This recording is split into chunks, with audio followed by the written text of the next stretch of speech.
Hello रउआ, स्वागत बा हो हमार ब्लॉग पे। त रउआ देखिए हम आज धूप लेत बा, बहुत जाड़ लागत हो, ठंडा ठंडा मौसम में बाल भी धोइल रहल, बाल सूखा बा तनी। देखिए जमीन पे लेटल बाड़ू, धूप लागल। रउआ लोग कैसन बाड़ू हो रजा सभी लोग? रउआ लोग कुछ ना जाड़ का ना उपाय बताती हो, बहुत धूप लग रहा, कड़क कड़क धूप बा, पता बा इतना जाड़ लागत रहल, का बताई।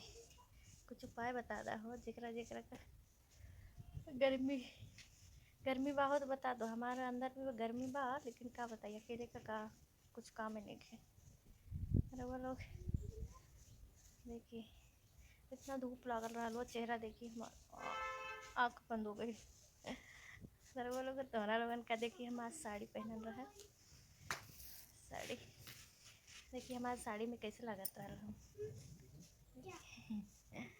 साड़ी पहन बहुत दिन बाद साड़ी पहनल रहा। साड़ी में अच्छी लागत रहल के नहीं, हमने का कमेंट में जरूर बताई, ठीक बा। धूप लागत बहुत जोर जोर से, देखी रहो।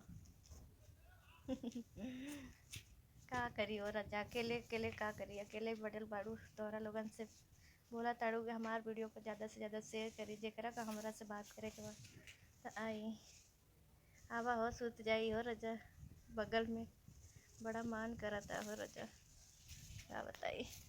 आई आ जाइए।